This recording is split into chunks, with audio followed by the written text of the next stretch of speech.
Muchas gracias. Gracias por la invitación. Encantado de poder compartir, conversar. Yo hace muchos años investigaba temas de arqueología por mi cuenta, porque a mí me gustaba, no por una obligación. Y empecé a acumular información, información, información, y después empecé a decir, ¿qué hago con toda esta información? Entonces me encontré en la disyuntiva de tener que compartirla, empezar a escribir artículos, qué sé yo. Entonces es súper bonito poder compartir lo que uno hace. Yo creo que parte de lo que uno hace tiene ese sentido de compartir. Bueno, cuando estuvo Edgar y Gabriel acá en Chile, tuvimos la oportunidad de compartir personalmente. Eh, Así que muchas gracias, muy entretenido poder conversar de estos temas.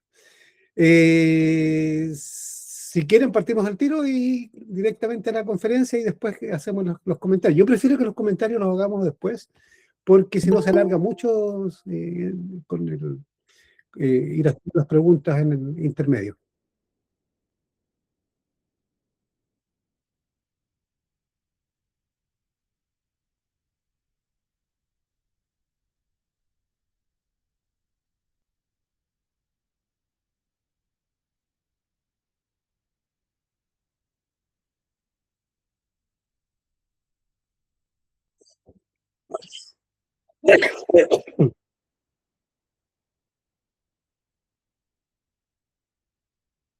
Voy a compartir mi pantalla.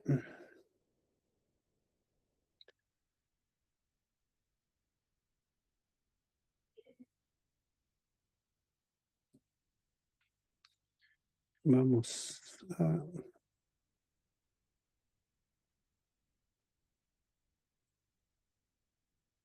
Ya. Voy a ir bien rápido porque tenemos poco tiempo y tenemos harto que conversar. ¿Eh?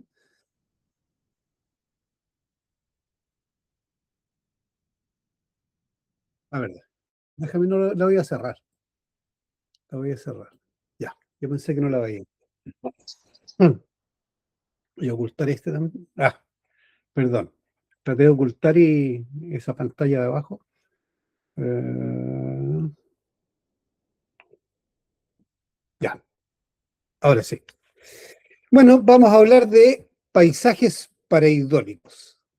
Lo que vamos a ver es de frente, sin tomar alucinógenos ni nada, o enteógenos, el rostro de los dioses antiguos, de los espíritus antiguos que habitaban para la gente, nuestros ancestros, las montañas. ¿No? Aquí hay un caso de Ecuador, después lo vamos a ver con más calma. Bueno, el objetivo del trabajo que realizamos en este sentido es desarrollar nuevos métodos de investigación e interpretación de los sitios arqueológicos. Somos todos seres humanos, habitamos el mismo planeta, nos cubre el mismo cielo, compartimos la misma estructura perceptual y psicológica. Esa es una premisa básica. Por lo tanto, debe haber fenómenos que trascienden a la cultura, la época o la latitud en la que uno vive. Esto nos permite estudiar fenómenos en una cultura en particular y compararlo con otras culturas de manera global. para evitar el centrarse solamente en una cultura, porque eso no nos permite ver los fenómenos globales. El método de trabajo, la investigación se realiza usando métodos no invasivos, es decir, nosotros nunca excavamos, nunca hacemos nada que altere el lugar, sin alterar los sitios.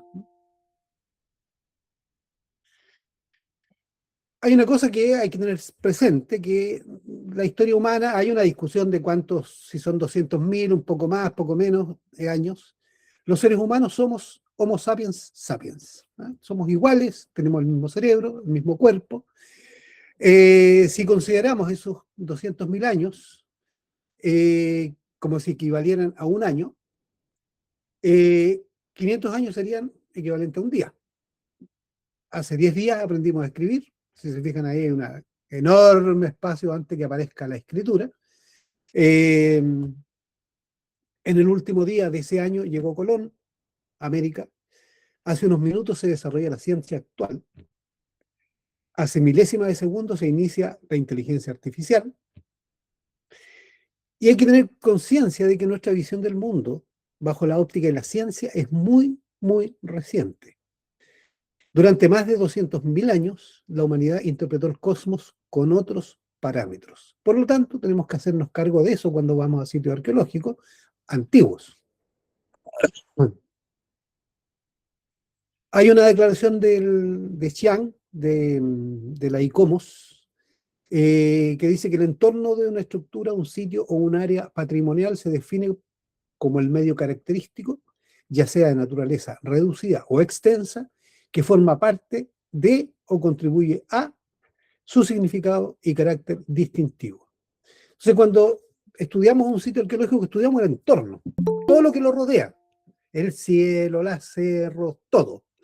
Que da una visión distinta de estudiar el sitio solamente como sitio. Entonces, cuando estudiamos un sitio, estudiamos el entorno. Y eso nos da información adicional que nos permite entender, por ejemplo, por qué ese sitio está ahí.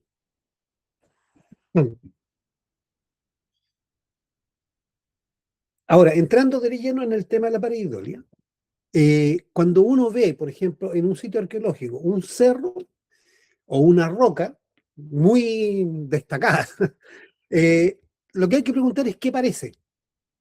Yo sé que es una roca, yo sé que es un cerro, pero ¿qué parece ese cerro? ¿Eh? A mi visión. El tema de la pareidolia nos llevó a estudiar algo de neurociencias, cómo desde la neurociencia se ve el funcionamiento del cerebro, y llegamos a tres fenómenos psicológicos que explican lo que encontramos en los sitios arqueológicos. A eso le llamamos tríada PAH. ¿Eh? Son fenómenos psicológicos inherentes a todos los seres humanos, en todas las épocas, en todas las latitudes, nadie queda fuera de esto. La pareidolia es ver, por ejemplo, si yo veo una nube, ver algo que no tiene, que no es preciso, pero yo veo una nube, por ejemplo, y veo un perro, un gato, un elefante, una imagen, ¿eh? O veo una mancha de tinta y en las manchas de tinta se empiezan a ver figuras. ¿Eh? Eso es el fenómeno de la pareidolia. O hay artefactos, vamos a ver una serie de imágenes de pareidolia que nos sugieren que parece una cara, parece esto, otro. Por eso la pregunta es, ¿qué parece? Esa es la entrada a este tema. En psicología, la apofenia es la tendencia psíquica innata del ser humano y agudizada en la psicosis a percibir sentido en estímulos azarosos. ¿Qué significa eso? Que, por ejemplo, la gente que tiene problemas de psicosis va relacionando cosas que no tienen ninguna relación y arma un relato en su cabeza que, ¿cómo se llama? Que le da una explicación a lo que está viendo, que es un tema personal, digamos. Pero eso lo hacemos todos los seres humanos todo el tiempo. Entonces vemos una figura en el cerro, yo digo, hay una persona acostada en el cerro, eh, ¿por qué esa persona está ahí? Entonces se hace un relato de por qué esa persona estaba ahí y ese relato se transforma después en una leyenda local, en un relato local, en un cuento local. Y la hierofanía es que como estas cosas son tan grandes, trascienden lo humano, se relacionan en general con cosas sagradas, ¿eh? Con lo luminoso, con espíritus, con dioses. Y eso en todas las culturas, es lo que hemos encontrado. Entonces, la pareidolia es en realidad, y cuando la definen, si ustedes ven la definición, dice, es como un error perceptual. No, la pareidolia es cuando yo veo algo desconocido, cualquier cosa que sea, para poder entenderlo, yo digo, ¿qué parece? Mi cerebro dice, ¿qué parece? Ah, se parece a tal cosa. Y es la primera aproximación a eso desconocido, ¿ya? Ahora, eso yo le puedo dar en el clavo y es lo que parece es real, o puedo equivocarme. Entonces, es un mecanismo de reconocimiento que puede acertar o errar, ¿ya? Cuando reconocemos un rostro, usamos la pareidolia. Y a veces nos equivocamos. No era la persona que pensábamos, por ejemplo. En este contexto, la pareidolia no niega la espiritualidad. Esto no es para negar la espiritualidad, ¿ya? La pareidolia puede ser el detonante para que, por ejemplo, un amauta, un chamán, una machi, entren en trance. Entonces, yo le explicaba esto a una machi mapuche de acá, amiga, y me decía, claro, mira, tú ves el rostro, pero yo hablo con él. Esa es la diferencia, porque a ella le detona esa imagen, el trance, ¿no? Entonces no niega de ninguna manera la espiritualidad, la religiosidad, sino que explica los mecanismos que se van dando, ¿no? La pareidolia afecta a los cinco sentidos y más. La vista, el oído, el olfato, el gusto, el tacto, los infrasonidos, los campos electromagnéticos. Por ejemplo, hay estudios que muestran que los infrasonidos, los campos electromagnéticos, muchas veces están asociados a lugares donde se dice que hay fantasmas, ¿no? Porque es una percepción de algo que no tenemos conciencia, no se siente el infrasonido, se siente la vibración o los campos magnéticos, y esa vibración lleva a que la gente sienta presencias, vea cosas, ¿no? Entonces, la pareidolia afecta todo nuestro funcionamiento. Para saber si una pareidolia es real, primero hay que buscar toponimia, los nombres de los cerros, si coincide, si el cerro dice el nombre de una persona, probablemente lo que estamos viendo es la persona que vieron los antiguos. También quedaron en las crónicas españolas, en leyendas locales, en cuentos populares y en conocimientos locales, ¿ah? Mi abuelo me contó, mi tío me decía, mi papá. Entonces, cuando uno ve una pareidolia, tiene que buscar esos antecedentes antiguos a saber si era una pareidolia antigua o es una cosa que estoy viendo yo nomás, ¿ah? Bueno, aquí hay una serie de publicaciones que hemos hecho sobre el tema pareidolia, hay muchas más, pero bueno, hay algunas que hemos estado haciendo, ¿eh? ¿Qué ven? Lo primero, ¿qué ven? Si se fijan, lo primero que se ve es un rostro, porque el cerebro está acondicionado para ver primero rostros y después ver los detalles. ¿Por qué es esto? Porque antiguamente nosotros éramos cazadores, pero también éramos presas. Por lo tanto, si hubiéramos sido un cazador, yo hubiera sido un cazador, tengo que salir al bosque o al cerro y identificar a la presa que se camufla para esconderse o identificar al predador que me puede matar. Entonces, el cerebro reacciona rápidamente cuando algo aparece, ¡pum! Hace la reacción, porque si, por ejemplo, hay un oso o un jaguar y yo no lo veo a tiempo, me mata. Entonces, el cerebro reacciona rápidamente y lo primero que trata de identificar es lo que está viendo, ¿no? Y ese mecanismo se ha extendido hasta ahora. Seguimos siendo parte, teniendo esa característica. Si se fijan ahí, hay distintas pareidolias. Ustedes escriban pareidolia en internet y van a encontrar miles de cosas. Todo eso, uno parece un extraterrestre con una pistola, otro parece un rostro de ese reloj, estos sacacorchos, ¿cierto? Parece una persona con los brazos abiertos, así. Y eso es la pareidolia. ¿Qué parece? Parece otra cosa. Sabemos lo que es, pero parece otra cosa, ¿eh? Hay gente que, bueno, en Marte empiezan a buscar las fotos que mandan de la NASA, de los vuelos espaciales, y empiezan a ver cosas por todos lados.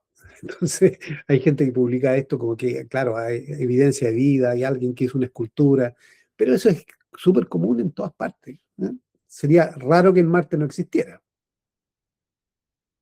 Entonces, hay mecanismos dentro de la neurociencia que hay estudios que dicen exactamente cuáles son los mecanismos de la percepción de rostros, por ejemplo. ¿Qué áreas del cerebro se iluminan? Entonces, cuando le empiezan a mostrar fotos a la gente y aparece una foto, ¡pum!, se ilumina esa parte. Otra foto, ¡pum!, se ilumina esa parte. Le muestra una cosa que no es una foto de una persona, por ejemplo, un rostro, y de repente el cerebro se ilumina en la misma parte. Y cuando tú miras la foto, parece un rostro. Entonces, hay ciertas partes del cerebro especializadas en reconocer rostros, cuerpos. Y eso mismo pasa con, por ejemplo, con todos los mecanismos de reconocimiento de rostros, las cámaras que reconocen a las personas, ¿ya? Entonces, aquí tienen fotos de persona, pero de repente también reconoce como rostros este tipo de cosas, que no son personas. Entonces también pasa con las máquinas tienen sus pareidolia, y eso lo sabe la ciencia, se estudia. Entonces, ¿a qué llegamos después de mucho tiempo de estudiar el tema? Es que el ser humano en la antigüedad veía el paisaje como si fuera un test de Rorschach. El test de Rorschach es este que a uno le muestra una mancha y le preguntan qué ve. Entonces, hay figuras en el cielo. Siempre supimos que había figuras en el cielo porque son las constelaciones, pero no se sabía en la arqueología que habían figuras en la Tierra. Entonces, se fijan, están las constelaciones Inca, puse yo ahí, que son en realidad las manchas oscuras de la Vía Láctea y no los grupos de estrellas, aunque, por ejemplo, la Cruz del Sur es un grupo de estrellas, ¿cierto? Pero aquí se ve una calavera, una calavera humana, aquí se ve el rostro de un pez, la cabeza de un pez, aquí se ve un rostro humano.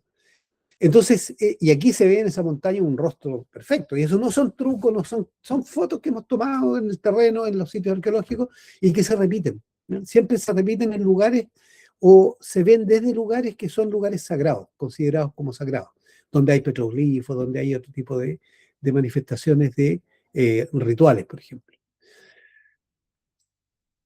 Para validar entonces las pareidolias desde el punto de vista de las culturas ancestrales, como les digo, se requiere que estén descritas de alguna manera en leyendas, cuentos o crónicas. Disculpen, pero cuando empiezo a hablar y me cambia la temperatura, me pica la garganta.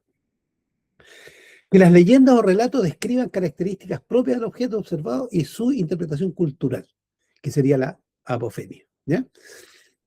Y que están asociados a sitios sacralizados o templos, que sería la hierofanía, ¿no? Entonces ahí se completa esta tríada PAH.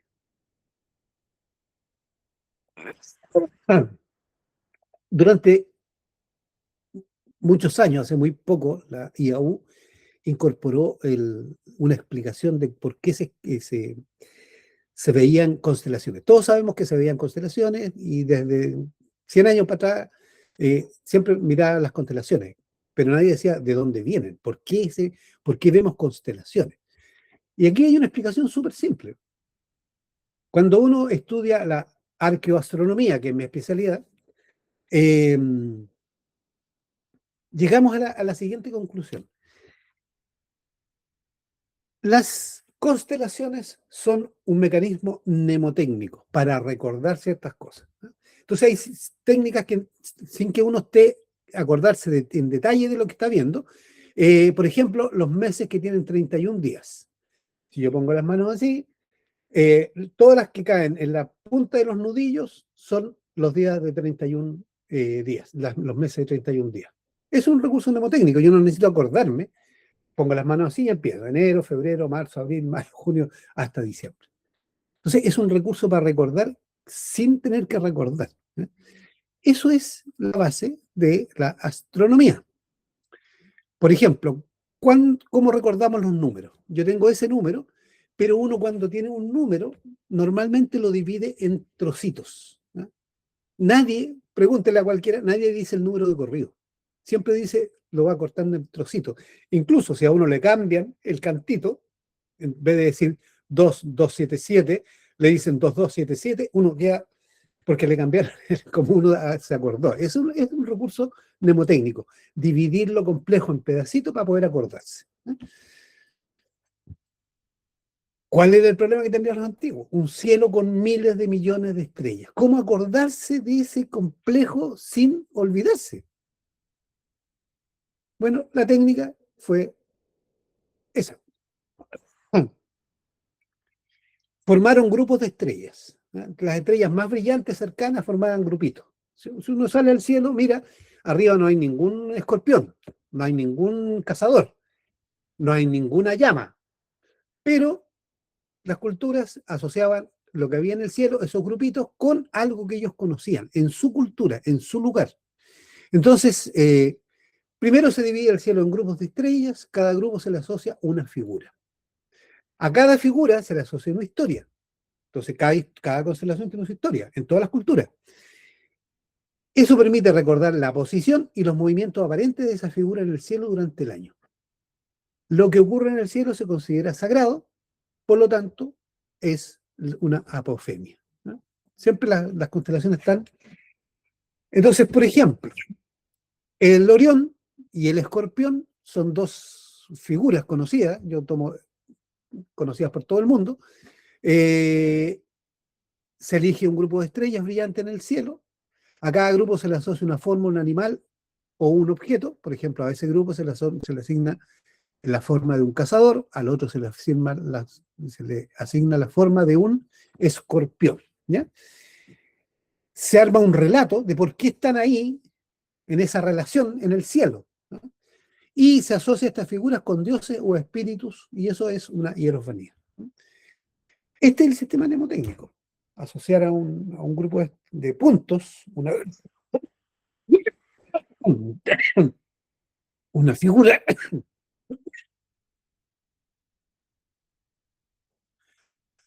eh, y asociarle una historia. Entonces, por ejemplo, en el caso particular de Orión, cuando Orión está saliendo el 21 de diciembre, en la noche, en el solsticio de verano, el escorpión se está ocultando. Y cuando es 21 de junio, el escorpión está saliendo por el horizonte y el cazador se está ocultando. ¿Por qué? Porque la historia es que el cazador, muy enojado, hay distintas versiones, pero en el fondo el cazador pisa al escorpión y el escorpión le entierra la lanceta y los dos mueren. Como son dioses, los dioses los separan y dicen, mira, para que los reviven y para que no vuelvan a pelear, los van a poner lo más lejos posible. Eso es un dato técnico, son 180 grados en el horizonte. Por eso cuando uno está saliendo, uno se está ocultando para que nunca más vuelvan a pelear. Esa es la historia. Y como son dioses, bueno, es una hierofanía, ¿ya? Entonces, aquí tenemos al cazador y tenemos al escorpión, ¿cierto? Que están en el cielo constantemente alertas para matar uno al otro, por eso que los alejan. Entonces, se divide el cielo en grupos de estrellas, se asocia a cada grupo una figura, se describe la historia de cada uno y las historias comunes, y se asocia estas figuras con dioses o espíritus, y eso es una hierofanía. Ese es el sistema mnemotécnico, eso es lo que hicieron los antiguos, es el sistema que nos diseñaron y que nos entregaron y que hasta el día de hoy se ocupa. Vamos a ver un poco más adelante algunos ejemplos.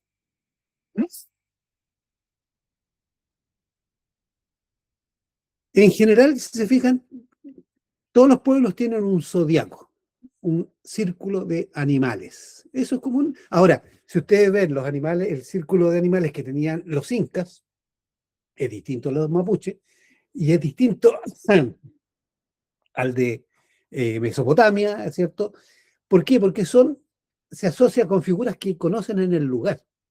Los chinos tienen su propio sistema de animales, ¿cierto? Porque son los animales que los chinos conocen. En ninguna parte, por ejemplo, en Grecia va a aparecer una llama, porque no hay llama. Pero sí puede aparecer un toro, sí puede aparecer un, un pez, ¿cierto? Cangrejo. Si yo vivo en una cordillera, no van a aparecer cangrejos. Entonces, se asocia con los animales que son locales. Por lo tanto, la astronomía es bien local. Aquí tenemos un ejemplo, el Cusco, con una imagen que generó el National Geographic en 1960, que nos dice que el horizonte, los cerros que rodean el Cusco como centro, arriba la Vía Láctea y abajo el submundo. Arriba, al centro y abajo, ¿no? Esa es la cosmovisión, basada en esta pareidolia. ¿Qué parece el mundo? El mundo parece eso, ¿no? Desde la visión eh, inca. Ahora, como esa visión es una visión que los incas trasladaron a distintas partes, nos permite entender, por ejemplo, cómo era en el caso de Quito. Entonces, en el centro, en este caso, está Quito, debe haber habido algún templo, yo nunca he sabido cuál es el templo central desde Quito, pero es la misma estructura, el cielo arriba, las constelaciones, abajo el submundo y Quito está en el centro. Siempre la misma estructura, la trasladaban. Después se vienen a Santiago y en Santiago de Chile descubrimos que los incas y no los españoles fundaron Santiago, los españoles lo refundaron y le dieron el nombre de Santiago nomás, se usaba la misma estructura. Entonces tenemos que cada cultura tenía esa estructura y iba con esa estructura a donde iba. ¿Eh? Ahora, adaptaba esa estructura a lo local también. ¿Eh? Entonces, si bien hay una imagen de la cultura inca con todas estas constelaciones, también hay inserciones locales. Por ejemplo, en San Pedro de Atacama, a esto le agregan las vegas. En el desierto de Atacama hay lugares con agua, con pastito y llegaban los animales, le agregan vegas, que no eran importantes para los incas. Entonces, la astronomía tiene una componente general, estructural, pero también una componente muy fuerte local, de cada valle. Entonces, cuando uno estudia, hay que estudiar en detalle cada valle, no vale decir esto es inca, está bien, pero ¿cómo en este valle se aplicaba eso? Porque cada valle a veces tiene un microclima. Aquí hay un caso de una piedra que se llama la Pedra do Ingá en Brasil. Fíjense los petroglifos, es esta escala. Son unos petroglifos enormes de profundidad. Y cuando los encontramos en la crónica de un holandés, un sacerdote que describe la piedra. Y dice una piedra negra con un rosario, se fijan las cuentas arriba, la describe desde el punto de vista católico. Lo presentamos este trabajo en Brasil. Eh, Ahora, esa piedra está en este paisaje. La piedra está al otro lado de esas rocas. Fíjense ese paisaje. Eso es un paisaje paraidólico. Es algo que tiene mancha, que tiene formas raras. Uno empieza a encontrar cosas. ¿Ah? Por ejemplo, se ven varios rostros. Se fijan, hay como ojos, boca. Además, el agua en este lugar es muy seco en el verano. Es como la cuarta región de Chile, a pesar de ser Brasil. Eh, por lo tanto, sabemos que cuando veían esta piedra era en verano. Es una piedra de verano. ¿Por qué? Porque en el invierno todo esto se tapa de agua y los restos de agua quedan ahí. ¿Ya? Y es un lugar de vida y muerte porque está lleno de ranas muertas dentro de estas pozones que se mueven. Puede hacer un estudio largo, nos dimos cuenta que eso parece, si se fijan, es alargado, tiene una cola y tiene una cabeza. ¿Qué parece? Puede ser una serpiente, primero pensamos, y después dije, no, esto es un lagarto, porque se le ve como una pata, si uno le da la vuelta hay una pata. Y un día que fuimos a ver la piedra, estábamos ahí conversando y dije, mira, tiene que ser un lagarto, pero un lagarto negro con manchas blancas, porque eso es lo que se ve. Estábamos conversando eso y se acerca una persona, una pareja que estaban de visita, porque esto es como un museo al aire libre, y la pareja dice, ¿sabes? Están hablando del teyú. Porque le dije, no pueden ser hayan lagartos chiquititos, aquella que llamamos lagartijas. Le dije, no puede ser eso, tienes un lagarto grande, algo que sea significativo. Nos escucharon, se acercaron y me dijo, lo que usted está describiendo es un teyú. No tenía idea, nunca había escuchado la palabra.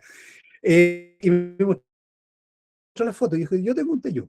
Y era exactamente eso, un cuerpo negro, ese se llama teyú preto e blanco, negro y blanco. Ahora, ¿qué hicieron los arqueólogos hace poco tiempo? Limpiaron con cloro la piedra, porque se veía fea. Pero no es para que se vea la piedra bonita.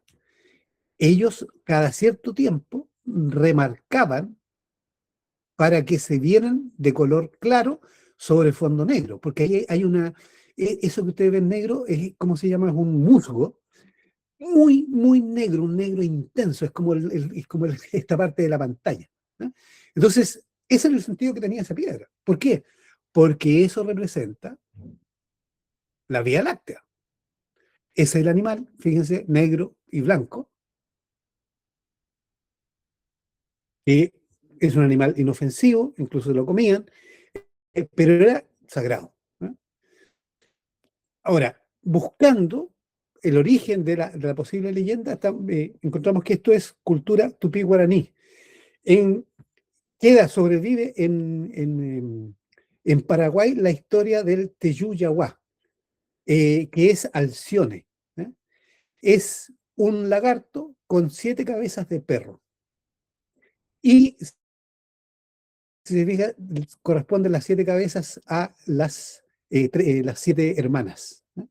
Entonces, encontramos en la misma cultura, pero en otro lugar, porque ahí ya no sobrevivió, en Ingá, en Brasil, pero sí sobrevivió la leyenda en otro lugar, de la misma cultura. ¿No? Ahora, estudiando sitios en Chile, nos dimos cuenta que esto, por ejemplo, es un lagarto. Los arqueólogos lo describían como un dragón, pero en Chile no hay dragones. Pero sí hay lagartos, y ese lagarto es el matuasto. El matuasto, si se fijan, está el dibujo y hay un sol, va detrás del sol. Y encontramos varias piedras en distintos lugares que tienen la figura del matuasto. ¿Eh? Aquí describe, por ejemplo, los cerros que se ven desde el sitio, la salida del sol en el solsticio de verano y el matuasto arriba. Porque esta es una constelación diurna, es una cosa súper rara. ¿Por qué? Porque ellos sabían que esa constelación salía y detrás venía el sol, ¿ya? O sea, salía el sol y detrás venía la constelación, porque el lagarto sale a tomar sol. Entonces esa constelación está durante el día, porque ellos la conocían, porque en otros momentos se ve en la noche y se ven las estrellas que van antes. Entonces podían identificar una constelación incluso durante el día, su transcurso, ¿ya?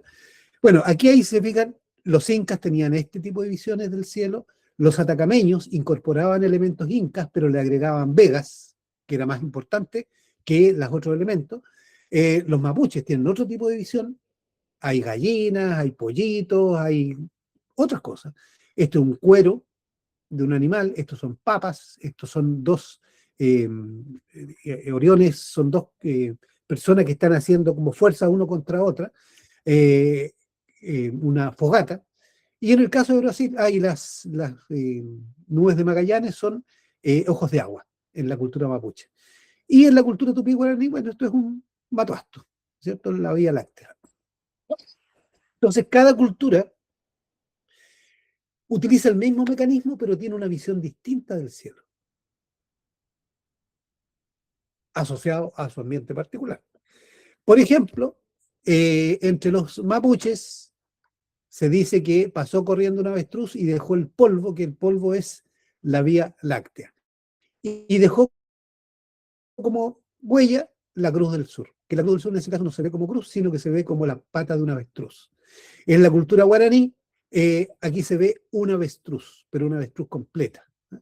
En la cultura mocoví, aquí hay un avestruz, y lo mismo que entre los incas, pero un avestruz que está en la Cruz del Sur.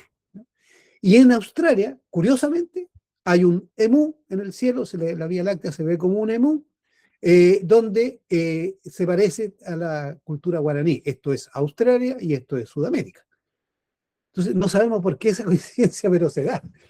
Dos animales que son el mismo animal, con nombre distinto, con una especie distinta, pero representan parte de la Vía Láctea. Entonces, aquí vamos a hablar de pareidolias y mimetolitos. Ya nos vamos a meter en lo visual, pero de las rocas. Estábamos hablando del cielo, vamos a hablar de las rocas. Mimetolitos es cualquier roca, montaña, cadena montañosa o accidente del paisaje con forma natural de persona, animal o cosa.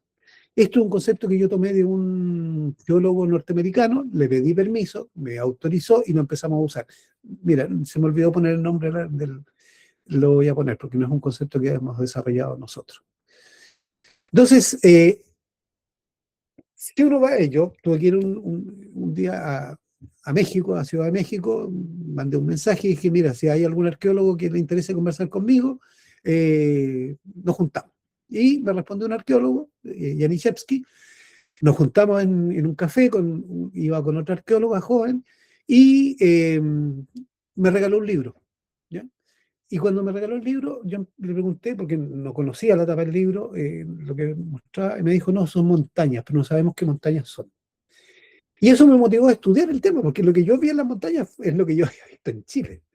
montañas con formas de personas. Ahí les voy a mostrar la imagen. En México están las crónicas.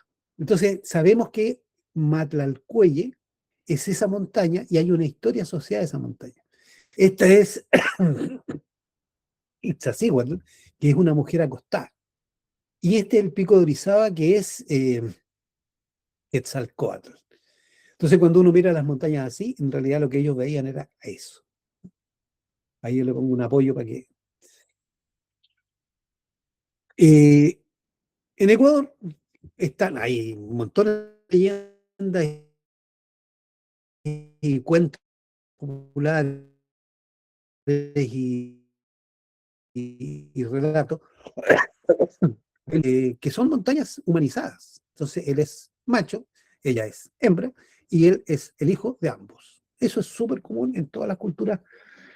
Esos son pareidolia, aunque a veces no tengan exactamente la forma del rostro, aunque a veces sí lo tienen, ¿ya? Pero su comportamiento, en ese caso, el macho es enojón, tira piedras, tira fuego cuando se enoja, es guerrero, y la mujer es más suave, son montañas, y las montañas más pequeñas son hijos de ambos, ¿cierto? Entonces, así se van armando las leyendas. Ahora, un consejo, tomen la leyenda y vayan al lugar de donde se origina la leyenda y van a ver lo que la leyenda dice, porque es la lectura del paisaje. Aquí hay otro caso, el Chimborazo, una leyenda tradicional. Taita Chimborazo tuvo que pelear por el amor de su amada Tungurahua, ¿cierto? Lucha con el Taita Cotopaxi, el Tulabug y el Coloso. 3 volcanes en lucha por el amor de una mujer. Son las teleseries antiguas. Yo cuando veía las historias de los volcanes, las montañas, son teleseries. Amores, desamores, engaños. Es, esas son las leyendas antiguas. Aquí también Juan Carlos, un amigo de Orión, del grupo Orión, mandó esta fotografía un día y que es, por ejemplo, el Pichincha, mirado desde Huaca Rumipampa. Si se fijan, parece la figura de un animal. Si uno sigue la silueta, se ve como la forma de un jaguar. Eh, y es un cerro sagrado para los indígenas locales. A veces uno encuentra la leyenda y a veces no está la leyenda porque muchas leyendas se perdieron, muchos relatos se perdieron.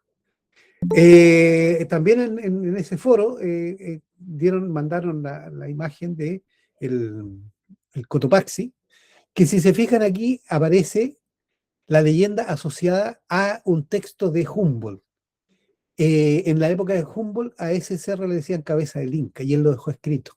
Entonces, por eso conviene revisar los textos, revisar las toponimias, qué nombre tiene el cerro, qué significa ese nombre, porque eso indica lo que veían. Aquí la cara del Inca en Ingapirca, ¿cierto? Que es un complejo Inca, y cerca de ese complejo está la cara del Inca. Ahí yo le pongo un apoyo para que se vea.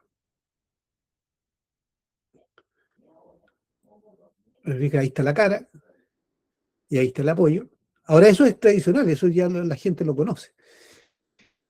Edgar me mandó esto, que es el pucará de Rumicucho.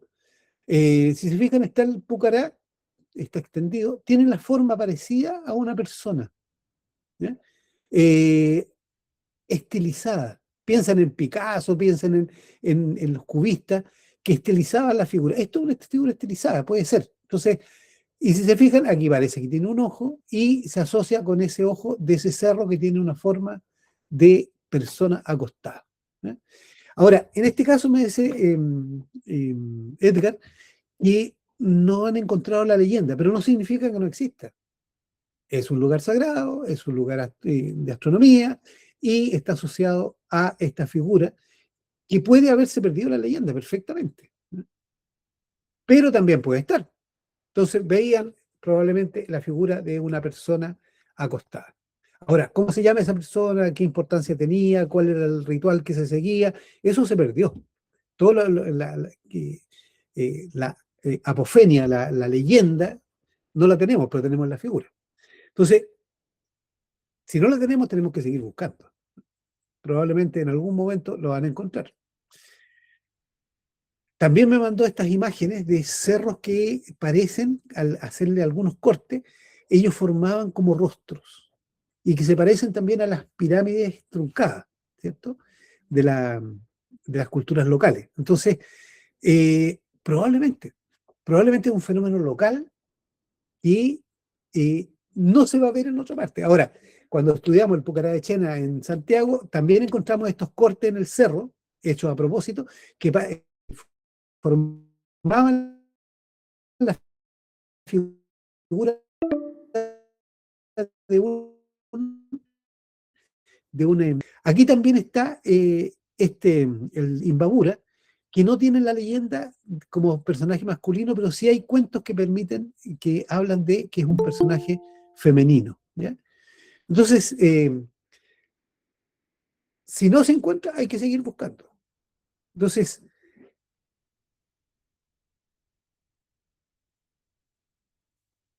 hay distintos relatos que uno puede ir estudiando y viendo cómo es. En este caso podemos decir que es un ejemplo de una trayectoria paisajística reconocida localmente, porque hay gente que sí la ve y dice, mi abuelo lo decía, pero no hay una fijación narrativa formal, no está escrita, no es antigua, pero sí la gente la ve. Hay muchos casos así.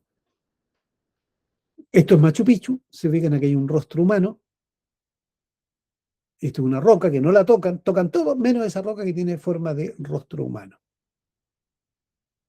Machu Picchu, hay esta figura, y nunca he encontrado la referencia, puede estar photoshopeada en esta parte, pero si se fijan es así, es un rostro humano.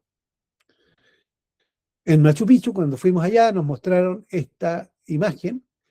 Yo la encontré después en internet, la foto en el día preciso, buscando una foto de un turista, y esa imagen, los hermanos de Lorrieta, la señalaban que era un cóndor y un puma.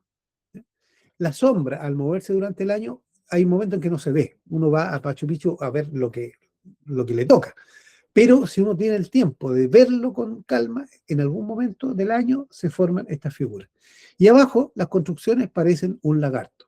El puma, que es la tierra, el lagarto, que es el agua del submundo, ellos se sumergen en el agua, y los cóndores que vuelan arriba. Son los tres animales sagrados, arriba, al centro y abajo. En Ollantaytambo, perdón, esto es el Pisac, es el cóndor de Pisac, se ubica acá arriba, hay un templo enorme, y estos son terrazas de cultivo, y estas son las patas del cóndor, y lo reconocen como un cóndor. En Ollantaytambo está esta estructura, en un lugar sagrado, que es un cóndor. Se fijan, aquí se ve el ojo, se ve el pico, se ve la cresta, y esto es un templo donde se hacían ofrendas. Buscando por otros lados, porque dije, ya, si esto es americano, a lo mejor en otras partes hay. Busqué, hasta que encontré, por ejemplo, esto, que nadie se había dado cuenta, que la montaña Girna, que es la montaña más sagrada, porque eh, está descrita en los Vedas, es el Trimurti, ¿ya? Shiva, Vishnu y Brahma. El que construye, el que mantiene, y el que destruye. Es una tríada en una misma imagen. Y si se fijan, esa es la imagen de la montaña, que parece una persona, y sobre esa montaña, acá arriba están estos templos. ¿No? Y esto es antiquísimo, son miles de años. En el Pucará de Jena, que es un sitio inca, encontramos esto, lo hicimos siguiendo con una linterna, con luna llena. Yo me vine por acá, mi amigo Maxim Bocas se vino por acá, y un amigo estaba en el cerro tomando la foto. Entonces la linterna va dejando el rastro cuando uno se mueve, ¿ya? Y parece un animal. Entonces nos llamó mucho la atención porque parecía un animal, nunca hemos visto, nunca habíamos, es una maqueta que hicimos del Pucará, nunca hemos visto que esto, una cosa como esta. Le dije, bueno, una equivocación, nosotros estamos viendo demasiadas cosas, pero cuando fuimos a Perú estaba lleno. Ahí encontramos un montón de cosas, nos encontramos con los hermanos Lorrieta, recorrimos el Machu Picchu, recorrimos un montón de lugares, y estaba lleno de estas manifestaciones. Entonces, coherente, cultura inca allá, cultura inca acá, nos dejaron esta figura como de un puma. Además, es un sitio asociado a la observación astronómica. Hasta ese momento, el año 1996, se asociaba este lugar con una fortaleza. Y ahí nos damos cuenta que no es una fortaleza, sino que es una huaca. Hoy día se habla de la huaca de Chena y no de la fortaleza de Chena. Aquí tenemos los cerros desde Santiago.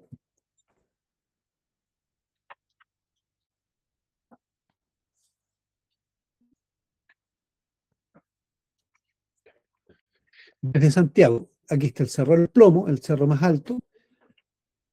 Fíjense, ese cerro, en el solsticio de invierno, las sombras producen la forma de un rostro humano. Los andinistas le decían el rostro de Cristo. Y yo no lo podía ver hasta que un día en solsticio de invierno, porque todo esto son calendáricos. Desde Santiago se ve esta figura. Y acá arriba, donde está el punto rojo, hay un niño inca que lo dejaron ahí, le dieron chicha, se durmió y quedó congelado. Y si se fijan, aquí está el niño y en esta parte, ahí está el primer rayito de sol que sale en esa muesca del cerro. Entonces sabemos que el niño era un mensajero para ir a comunicar algo al sol. ¿Ya? Ahí está la fotografía desde la Plaza Italia, Plaza Dignidad, donde se produjo el estallido social acá en Chile. Y ahí está el primer rayo de sol y ahí está donde está el niño. ¿Ya? Ese es el niño del plomo. ¿Ya? Ahora, no sabemos cómo se llamaba la montaña, no tenemos ninguna referencia de las ceremonias, nada, pero sí sabemos que ese niño parece que se llama Cauripaxa, porque hay una crónica española que dice que se llevaron dos niños desde el Cusco hacia estos lugares cerca de Chile, y uno se fue hacia Argentina y otro se vino a este lugar. El único que se ha encontrado es él. Por lo tanto, probablemente Cauripaxa, que era el nombre que aparece en la crónica, es el nombre de este niño. Aquí tenemos el Cerro Chaguareche, que si se fijan, con nieve aparece un rostro, a veces con poca nieve aparece poco rostro. Entonces, puede estar indicando, puede ser un indicador climático, como viene el agua. La nieve está relacionada con el agua. Si hay buena nieve y se ve el rostro, vamos a tener un buen año. Si no se ve el rostro, vamos a tener un mal año. Si el año es malo, se ve una calavera. Entonces, no en todos los lugares igual, pero aquí se da esa coincidencia. Ahora, la Iglesia Católica tiene esa santa que es, si ustedes se fijan, hay un templo, hacen una ceremonia para pedir una buena cosecha en la zona, pero esa no es una imagen de una virgen, es una piedra que mirada de lejos parece una virgen. Y hay toda una leyenda asociada de dos enamorados, un amor imposible, siempre son amores imposibles, eh, que está asociada a ese lugar.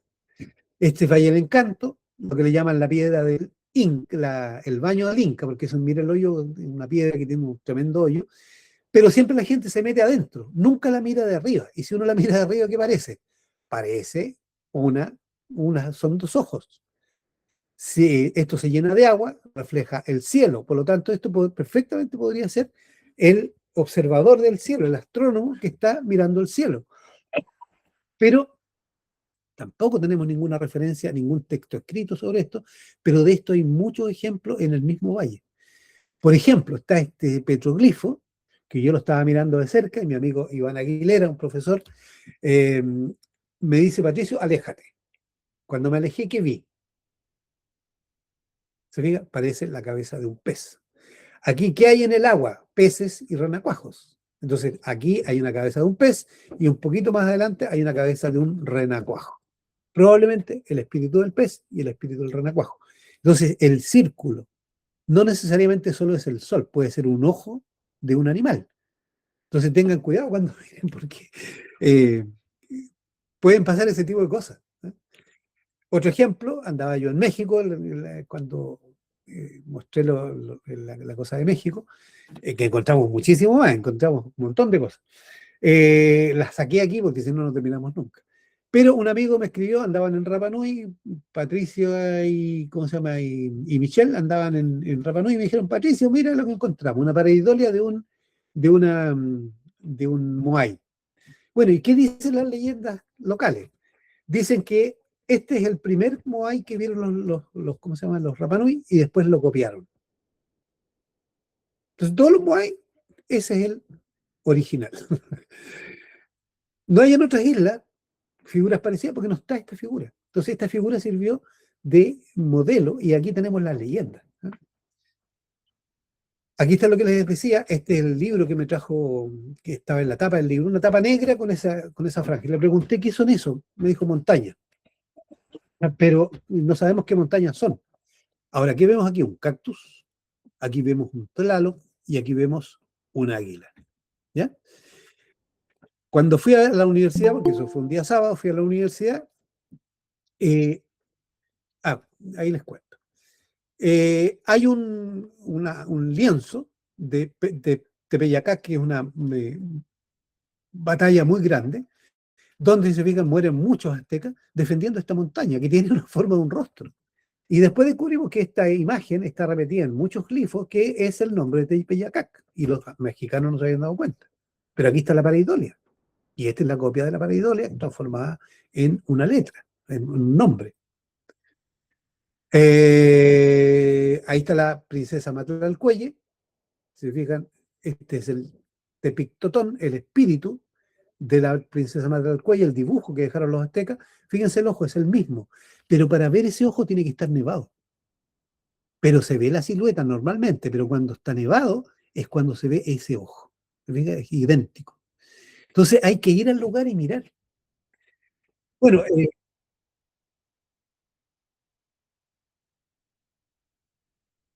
¿ya? Ya.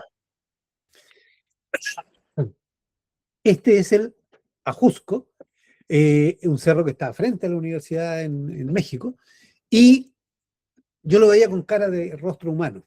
Y Stanislav Janiszewski me dijo, no, porque eso, lo que tú ves como nariz, le dicen cabeza de águila. Bueno, yo me puse a buscar la información, me regaló un montón de libros, yo me la llevé al hotel y me puse a estudiar en la noche, y empecé a darme cuenta que esto es, el Ajusco es la leyenda de el águila que está sobre el nopal. Tenochtitlan es el nopal y el águila que está sobre el nopal, ¿ya? Entonces, lo que veían era esto, ¿no? Y ese debiera ser el escudo de México, ¿ya? Por el tipo de águila, que es un águila blanca, y no el águila café, el águila que, como la norteamericana. Y ahí hay otra imagen, grabada en piedra. Y esto no es una serpiente, es un papel, un trozo de papel que era una ofrenda. Ahí está la imagen. Entonces tenemos imágenes de eso.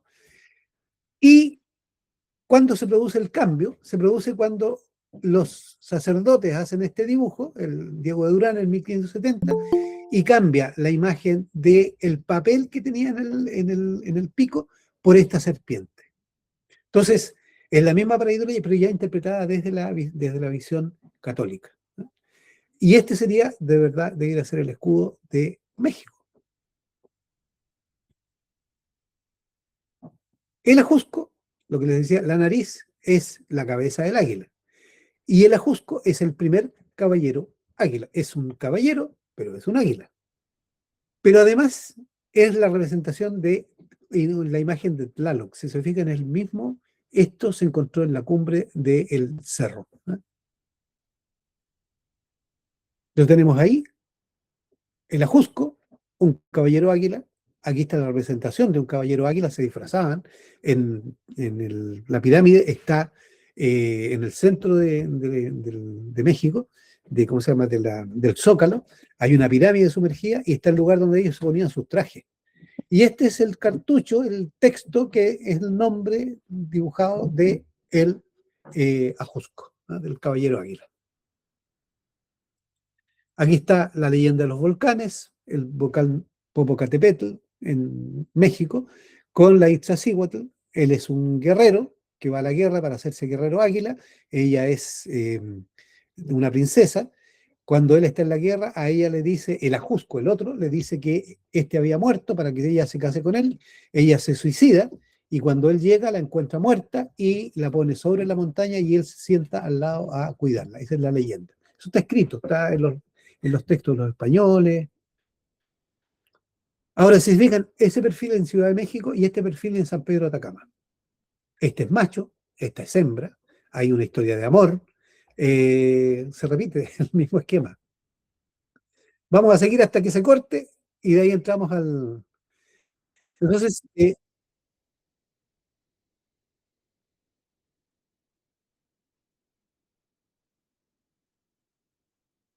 ya, perfecto. Bueno, ahí hay otra montaña, que es de San Pedro de Atacama, que tiene, se fijan, forma de un rostro. Al lado hay otro personaje con forma de persona. Aquí está mi amigo Ricardo Moyano sobre esta montaña, que era un templo, con leña, porque se hacía...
¿Ya? Voy a compartir.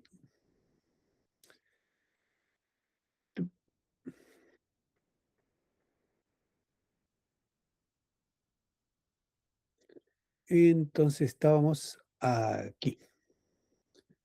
Voy a cerrar esto.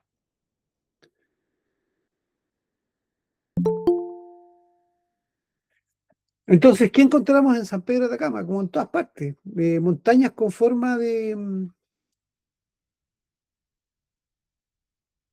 personas, leyendas asociadas a esas montañas. Algunas se han perdido, ¿eh? Incluso un amigo un día me, me conversó que unas señoras de San Pedro de Atacama, de una comunidad muy en la montaña, le habían contado un secreto, que todo esto eran apus, o eran seres sagrados, y que tenían su rostro. Y me dijo, mira, es lo mismo que tú estás viendo. Entonces, a veces las leyendas están en las comunidades y no las cuentan. ¿Ah? Cuando yo escribí todo esto, de estos cerros no se sabía nada, pero los vi, los fotografié y los documenté. Y después, años después, un amigo me ratifica por un cuento de una persona que los veían así. Y como les digo, esta, en la cumbre habían este círculo de piedras, aquí está mi amigo Ricardo Moyano, leña, porque hacían ofrendas, quemaban leña, en la cumbre. Este es un dibujo del padre Lepage, que es un sacerdote que hizo muchos estudios en esta zona. Ahora, hay culturas que tienen prohibido mostrar figuras, como por ejemplo como los musulmanes, ellos escriben, todos pueden escribir, pero no pueden mostrar figuras. Por lo tanto, es difícil para ellos ver pareidolia. Pero fíjense aquí, yo les pongo una sola, hay varias, eh, una isla que parece un musulmán agachado, orando hacia la Meca.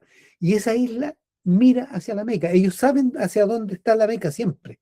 Entonces, como esa isla parece una persona y está agachado, es un musulmán que está orando hacia la Meca. En este otro caso, esto es África, esto es Australia. En Australia, este árbol que tiene esa forma súper rara, si se fijan, es como un musulmán agachado, también mira hacia la Meca. Entonces, esta y esta sí son pareidolias musulmanas. ¿Por qué? Porque están asociadas a la Meca. ¿Eh? No es cualquier pareidolia. No es, si está mirando para otro lado, no, no es. En este caso son súper específicos.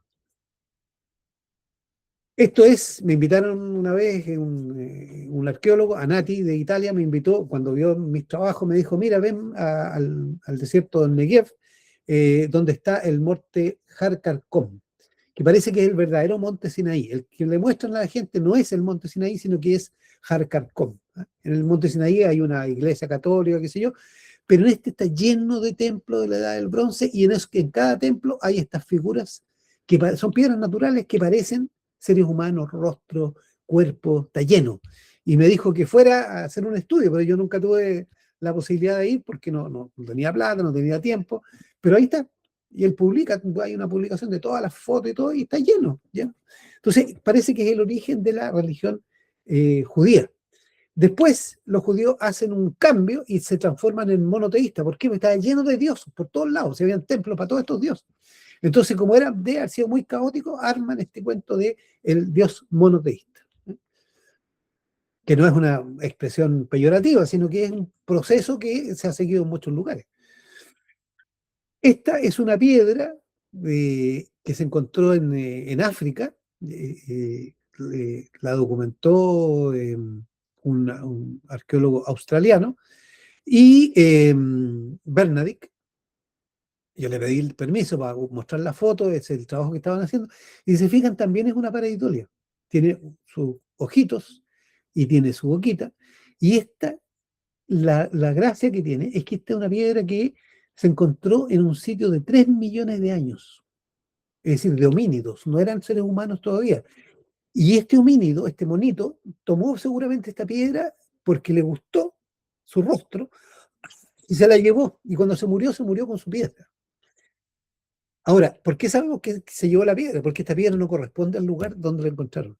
Es de otro lugar.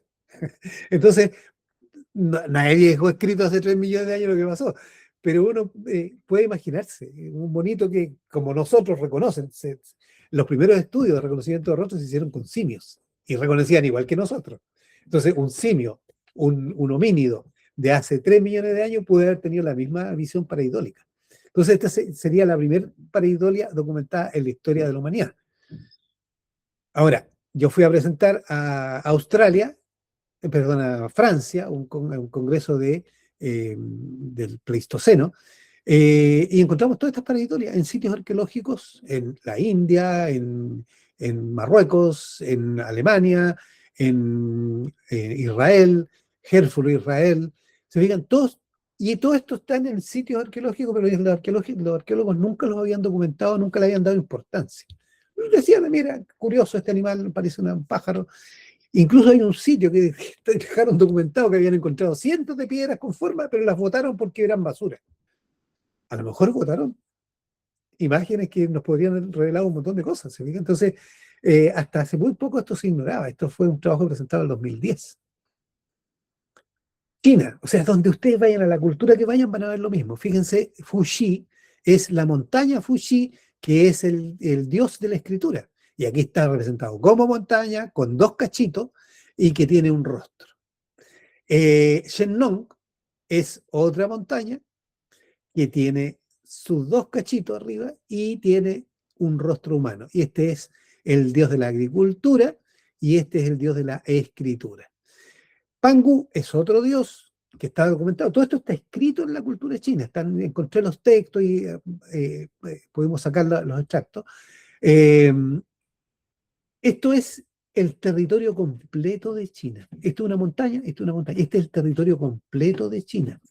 Son las 5 montañas sagradas de China: el Zhouhenchan, Taishan, Songshan, el Huanchan y Henchan. Chan, montaña. Sí, no hay que saber chino para imaginarse bueno, el del Pangú es eso.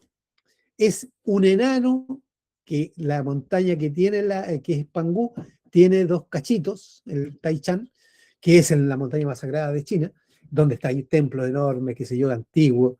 Está todo esto escrito. Entonces, él era un enano que construye el mundo. Cuando muere, su cuerpo se transforma en el territorio de China, sus pelos son la vegetación, su sudor y sus lágrimas son los ríos, su cuerpo son las montañas, y los piojos, las pulgas, son los animales que después poblaron China. Entonces, donde vaya uno, encuentra, aquí son puntos donde hemos estudiado distintas culturas, incluso Rapa Nui, sitios de Chile, sitios de Ecuador, sitios de distintas partes del mundo, donde aparece la pareidolia. O sea, donde vamos encontramos, ya ni siquiera alcanzamos a publicar todo lo que hemos encontrado. porque parece que es un fenómeno ubicuo. Como es ubicuo, no solamente es antiguo, también está como fenómeno moderno. Vamos a ver ejemplos. Yo tenía muchos más ejemplos, pero los saqué porque teníamos 45 minutos nomás. Los astrónomos, los médicos, no son para nada fantasiosos, ¿ya? Pero si se fijan, este pulsar, que es una imagen de un pulsar, que ahí tiene su nombre, lo pueden buscar, le llaman, tiene su número, pulsar PSR, pulsar B1509-58, pero le pusieron la mano de Dios. Es un objeto muy lejano, muy tenue, pero alguien cuando lo vio dijo, ¡oh, parece una mano de Dios! Una pareidolia. Fíjense aquí, esto es una neuroimagen, esto fue un texto de neurología, cuando aparece en la imagen un colibrí es un tipo de enfermedad. El cerebro va tomando una forma interna. Entonces, cuando hacen la neuroimagen aparecen estas figuras, ¿ya?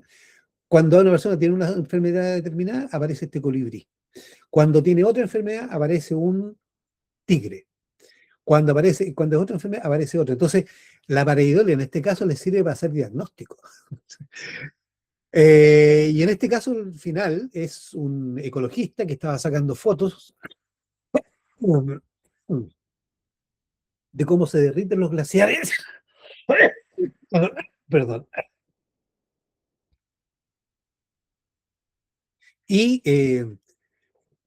está fotografiando el derretimiento de los glaciares, encuentra esta foto, la saca y pone las lágrimas de la madre naturaleza. Otro palito, un accidente, o sea, se están derritiendo el hielo y el hielo forma esa figura. Nebulosas como la cabeza de caballo.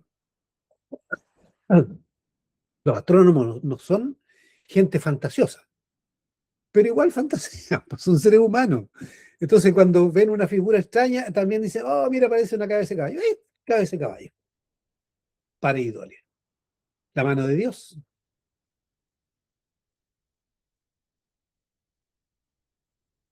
Hay un laboratorio, el laboratorio de fuente de rayos gamma, que son unas fuentes especiales en el cielo que emiten rayos gamma.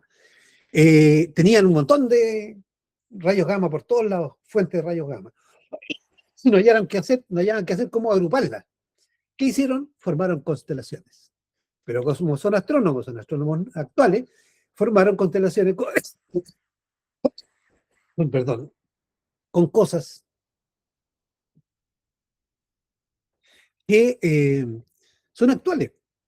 Un castillo, Godzilla, es la Enterprise de la nave espacial, el cohete Saturno, un obelisco, el Principito, el Coliseo. Entonces formaron constelaciones para identificarlas. Entonces se ubican en el cielo igual que los antiguos, más fácil, porque si no tienen que ubicarse con un número de ascensión recta y un número de declinación. Son números. Entonces, si no sabes perfectamente ubicarte con esos números, estás loco. O sea, pero si te dicen, mira, está en la torre del castillo o está en la cabeza del Godzilla, al tiro se acuerda. Lo mismo que pasaba con los antiguos. Entonces, hoy día incluso encuentran un objeto y dicen, el objeto tanto, ascensión recta tanto, declinación tanto, en el, el codo eh, de Orión, por ejemplo, o en el hombro de Orión, o en la espada de Orión. Es más fácil ubicarse que por un número, por una. Y ahora nos encontramos con el tema de la pareidolia, y yo estoy estudiando harto este tema, porque la IA, la gente se comporta ante la IA, no toda la gente, tampoco no toda la gente se comporta igual ante una roca con forma de rostro humano, para muchos debe haber sido indiferente, pero para algunos era sagrado. Entonces, el comportamiento de la gente antigua frente a cosas que parecían seres humanos, rostros humanos, animales, que la sacralizaban y la consideraban con agencia. Agencia significa que tiene voluntad propia, ¿ya? Entonces, una montaña o una roca tiene voluntad propia, nos puede escuchar, nos puede ver y nos puede responder. Y nos responde, a veces la gente le pide milagros, por ejemplo, a las vírgenes, a los santos, qué sé yo. Bueno, lo mismo pasa con los antiguos. Y hay gente hoy día, como la IA parece persona,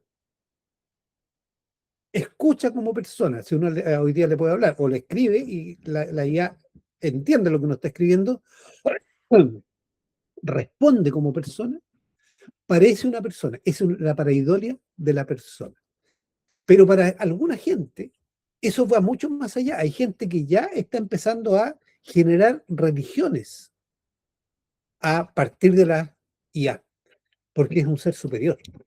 Entonces ahí tenemos la pareidolia, la apofenia, que es el relato de que la IA es persona. Hay una discusión enorme entre los científicos si la IA tiene conciencia o no, si la IA es inteligente o no, porque todos estamos afectados por las pareidolia. De hecho, acabo de mandar ayer un artículo con esta misma imagen, porque ¿qué nos demuestra esto? Eso es lo interesante para mí. Nos demuestra que estudiar el pasado no es inocuo, no es una tontería, no es una pérdida de tiempo. Estudiar el pasado nos informa de cómo el ser humano fue estructurando el conocimiento, fue leyendo el mundo y cómo nos llegó el conocimiento a nosotros. Ahora, cuando vemos que desde el Pleistoceno, incluso antes, probablemente de hace 3 millones de años, la gente, los homínidos y los seres humanos tenían un comportamiento distinto frente a una piedra con un rostro que frente a una piedra que no tenga un rostro, de ahí en adelante, cómo se van formando por ejemplo, las piedras y las montañas con rostro tienen un espíritu más poderoso que las montañas o las piedras que no lo tienen. Por lo tanto, esa montaña es sagrada, porque es más poderosa, porque nos muestra su rostro, nos muestra su cuerpo. Aunque todas tienen espíritu, esta tiene un espíritu más fuerte, ¿ya? Lo mismo está pasando con la IA. Entonces, al entender el proceso de cómo fuimos generando la cultura con la pareidolia, la apofenia y la hierofanía, nos permite entender el fenómeno emergente, porque es un fenómeno nuevo, que es el tema de la IA. Y hay gente que va a sacralizar la IA, hay gente que jura que es una persona, hay gente que se ha enamorado vean los diarios, vean los estudios que se están haciendo. Hay una discusión enorme entre los científicos si la IA es consciente o no, si la IA es inteligente o no. Eh, y hay gente que también la está demonizando, que dice que es como va a destruir la humanidad.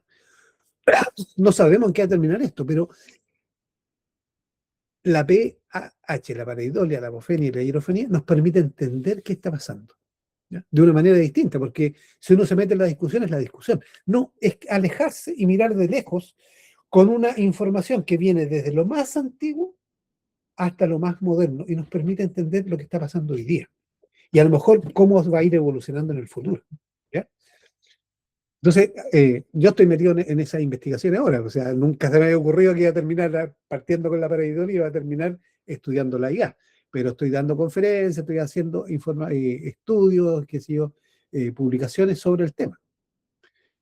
Entonces, hay gente que va a idealizar la IA porque lo sabe todo, porque protege al planeta, porque la IA cura enfermedades, la IA terminará con las guerras, la IA está en todas partes, es ubicua, ¿cierto? Entonces, hay gente que la va a sacralizar, y eso es seguro, ¿eh? Vean, busquen información, sacralización, IA, la IA como figura, como dioses, y ya han aparecido. Otra gente la va a demonizar. La IA es el final de la humanidad. Entonces, consume mucha energía, y eso es real. Nos hace dependientes, también es real. Se equivoca, tiene pareidolias. La IA es usada en la guerra, hoy día lo vemos, las guerras, sobre todo en la última guerra en Irán, la IA se está usando full. Y la IA está fuera de control, según algunos. Hay gente que ha renunciado a sus puestos en estas grandes empresas diciendo que es muy peligroso lo que se está haciendo y que la IA se está perdiendo el control sobre la IA, ¿sí? Que está generando sus propios idiomas, que está generando sus propios conocimientos y que cuando se han hecho pruebas, por ejemplo, de guerra con IA, la IA dice que para ganar la guerra la última solución es tirar bombas atómicas.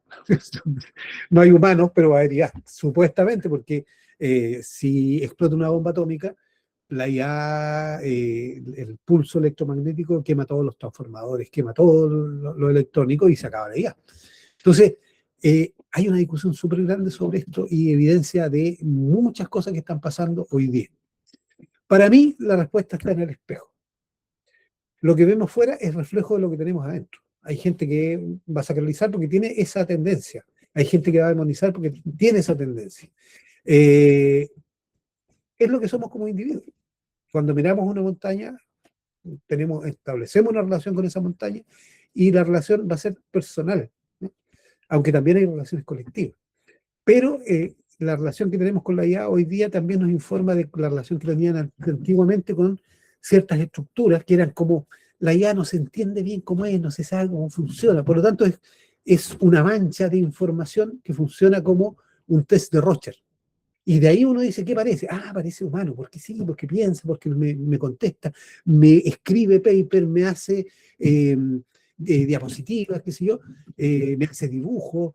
Es una persona y es inteligente, porque responde. Entonces, hay una gente que dice que es un puro algoritmo, que esto es una cosa mecánica, y ahí está la discusión. Entonces, cada uno se va a emplazar desde su punto de vista, como ocurre siempre.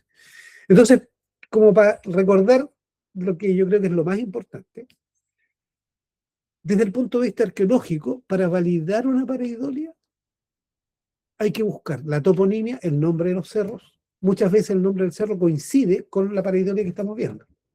El cerro cabeza de indio. Y hay una cabeza de indio. Eh, por ejemplo, en la Biblia está el, el nombre, la historia de la mujer que se convierte en sal. Cuando destruyen Sodoma y Gomorra, se va a la familia, ¿cierto? Y le dicen, no miren hacia atrás, la mujer mira hacia atrás, se convierte en sal. Hay una roca que tiene el nombre de la mujer, Sara creo que se llama, si no mal no recuerdo, y que tradicionalmente la gente con la estatua de sal. Entonces, probablemente la historia que se cuenta en la Biblia tiene su origen en esa pareidolia. Crónicas españolas. Muchas veces las crónicas, a veces hay una frasecita, a veces hay un relato completo, entonces hay que revisar las crónicas del lugar, si es que hay crónicas. En Chile, lamentablemente, se escribieron muy pocas crónicas, tenemos muy poca información, pero comparando con las crónicas de en otros lugares, nos damos cuenta que son el mismo fenómeno, ¿no? Leyendas locales, eso sí hay mucho, cuentos populares, conocimiento local, mi abuelo me contó, mi tío me contó, mi papá, historias de la gente que vive ahí en el lugar, ¿no? A veces no están escritas, a veces son de boca a boca. Si no se encuentra, no significa que no exista. Hay que seguir buscando. En ese caso, hay que plantear la pareidolia como una posibilidad. Ya no se puede decir esto es, sino que mira, parece que es, podría ser. Y la justificación se hace, acá existe esto, acá existe esto, acá existe esto que encontré es muy parecido, por lo tanto probablemente tiene esta misma estructura. Entonces uno tiene que hablar de probabilidad.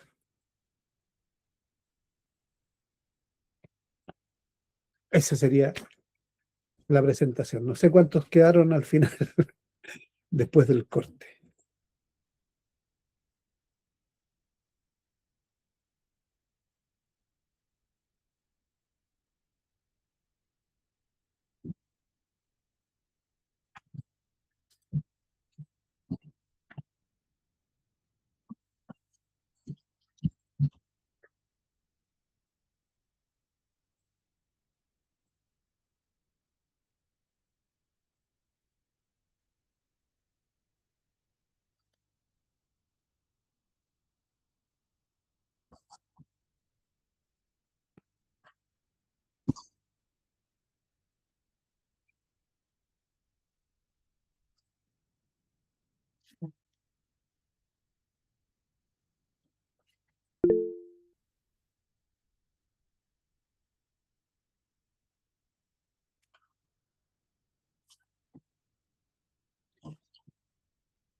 Bueno, a ver, el 2018 yo les puedo mandar si tienes los mails de la gente que está asistiendo a la conferencia, les puedo mandar una serie de artículos que hemos publicado sobre pareidolia, apofenia y hierofanía. Partimos primero con la pareidolia, que fue lo primero que encontramos.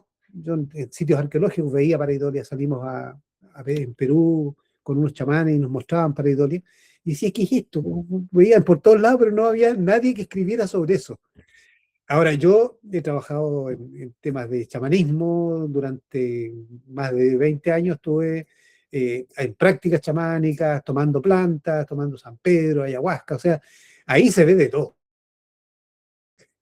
Con las plantas uno ve espíritu, ve a los animales de otra manera. Pero esto es distinto. Esto es sin ninguna planta, sin nada, uno ve cosas, ¿ah? Y esas cosas están registradas. Entonces, me puse a buscar, yo he trabajado un montón de cosas distintas, me ha tocado, mi vida laboral ha sido súper variada, y dentro de esas cosas distintas, trabajé un tiempo con psicólogos, me acordaba de algunos conceptos psicológicos, y voy a buscar en la psicología, y encontré pareidolia, después encontré apofenia, y después encontré hierofanía. Entonces, se fue armando solo la estructura, fue surgiendo sola, eh, y el año 2018 yo publiqué un artículo que es 10 años de la introducción de la pareidolia en la arqueología.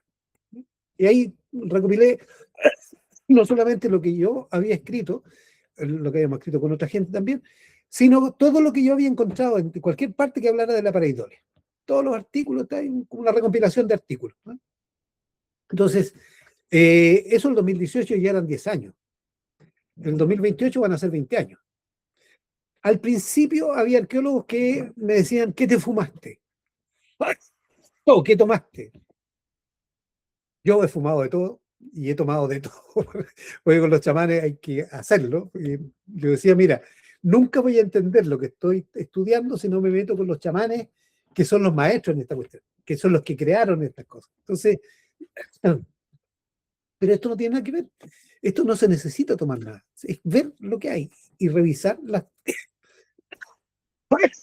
perdón, las crónicas o las leyendas. Y ahí está. De hecho, había un paper que cuando empecé a investigar decía unos antropólogos que fueron a hablar con una señora de una comunidad y la señora le decía, mira, nuestro cerro sagrado es ese y está el cerro, tiene su piernita, tiene su cabecita, tiene su pechito, tiene... Y describe la señora todo y los antropólogos no fueron a verla. Si hubieran visto, verían a la figura que la señora estaba diciendo. A mí me llamó mucho la atención. Por eso empecé a buscar, a buscar, a buscar. Y en principio, como les digo, había rechazo de la arqueología. Pero siempre hay gente, arqueólogos, que tienen una visión distinta. Y en un momento, un arqueólogo muy pesado acá, peso académico, digamos, que además es pesadísimo cuando a él no le gusta algo, te dice al tiro no y te descalifica y todo. Bueno, no voy a decir el nombre. Pero un día fui a su oficina, porque dije, por el Pucará de Chena, tengo que enfrentar esta barrera, o sea, tengo que hablar con él y ver qué opina. Le pedí una reunión, me dijo, mira, ven media hora y veamos lo que tiene. Ya, fui, pasó media hora, 1 hora, 2 horas, 3 horas, estuvimos toda la mañana conversando, llegó la hora de almuerzo y lo llamó la pareja y él le dijo, mira, vente para que almorcemos juntos, porque he pasado la mañana más fascinante de mi vida. ¿Por qué? No porque me creyera a mí, sino porque el arqueólogo, Ian Farrington, que era un arqueólogo australiano, era como su maestro. Y su maestro en Perú le había mostrado muchas de estas cosas, que no estaban sistematizadas con la pareidolia, sino que eran figuras que se veían en los cerros. Y ellos estaban conscientes, pero no tenían el método. Entonces, la única contribución es el método. Decir, mira, esto es una pareidolia, la pareidolia se transforma en una hierofanía, en una apofenia, que es un relato, y eso, cuando es algo muy grande, se transforma en una eh, apofenia, que es relacionarlo con algo sagrado. Eso es todo, así de simple, no, no pretende más, pero sí da una explicación a un montón de fenómenos, origen de las religiones, origen del arte, por ejemplo. Yo soy del área artística, por eso que tengo esta visión, vengo del área artística, no vengo del área arqueológica. Entonces, por ejemplo, si uno ve los textos de Da Vinci decía, para hacer un buen paisaje, haz una mancha, y la mancha va a parecer un paisaje. De hecho, él veía manchas en los paisajes, veía paisajes en las manchas. Y de ahí se le ocurrió la idea. Entonces, muchas de las, si ustedes ven los cuadros de Da Vinci, son manchas, no son paisajes así perfectos, no, son una mancha, pero parece un paisaje. Bueno, y otra historia que hay famosa, Da Vinci, perdón, Miguel Ángel hizo el David, que es una escultura muy alta, muy flaca, y era una piedra que estuvo años frente ahí a la alcaldía en, en Italia, y no me acuerdo en qué parte de Italia, donde está el David, en Roma.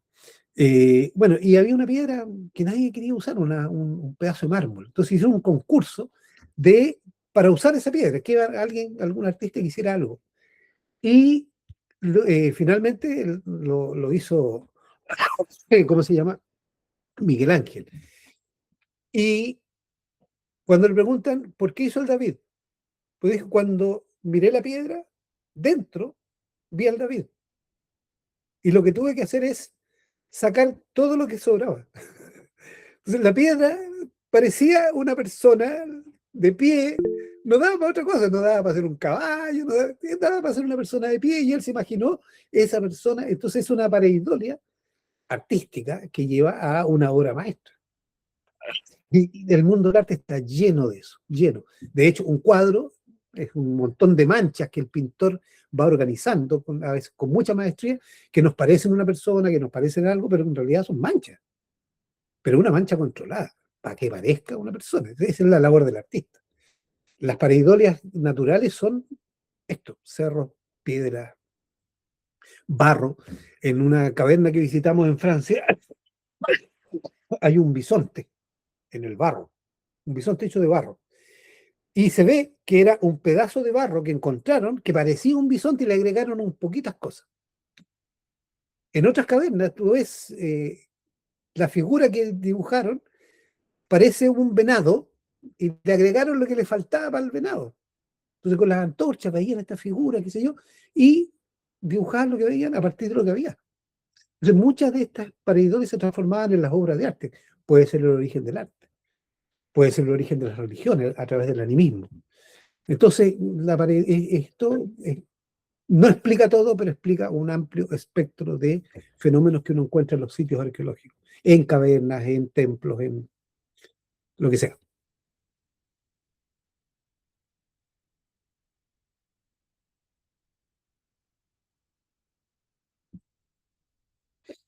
Pueden activar la cámara también, si quieren activar las cámaras.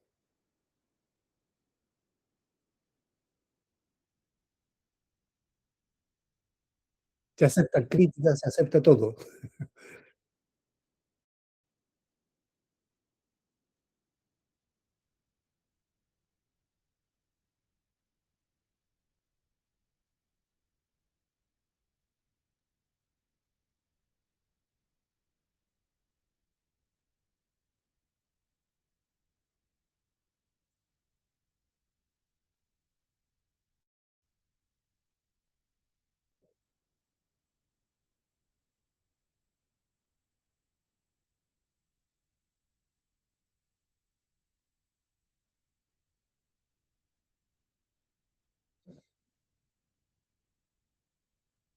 Sí.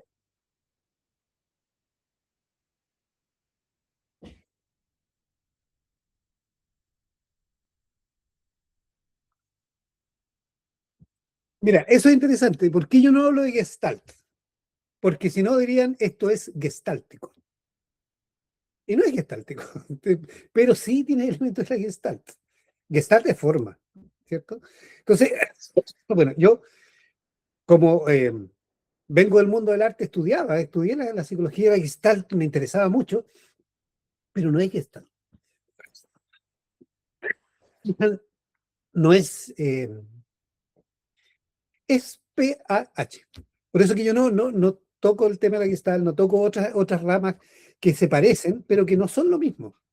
Pero sí hay puntos de contacto, hay muchos puntos de contacto.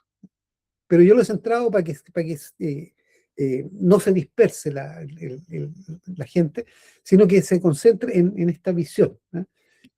Que es una forma de... Porque si no, uno lo clasifica, ¿no? Este es gestáltico, este es de aquí, es como se llama, del junguiano, Jung también tiene muchas cosas. Yo aprendí mucho de la psicología de Jung, eh, que es muy interesante su visión del mundo. Él también tenía un tiempo, hay un libro donde relata que Jung estuvo en una casa solitario durante un tiempo y hablaba con las teteras, hablaba con los artefactos, los humanizaba. ¿Qué es eso? Entonces, hay mucho de eso, pero yo me he centrado en este tema para no, como les digo, para no diluir en otras áreas.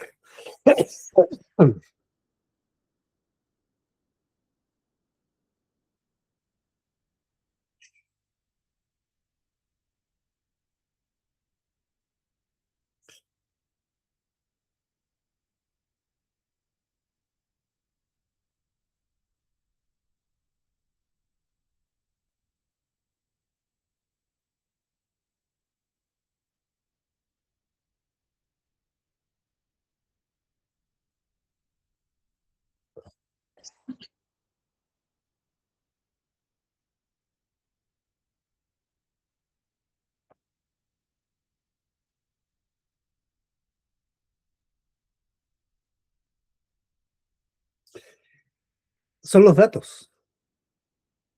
Es una mancha, uno no sabe cómo funciona, es como estar frente a una mancha. Tenemos lleno de datos, sabemos un montón de cosas, pero no sabemos cómo funciona internamente.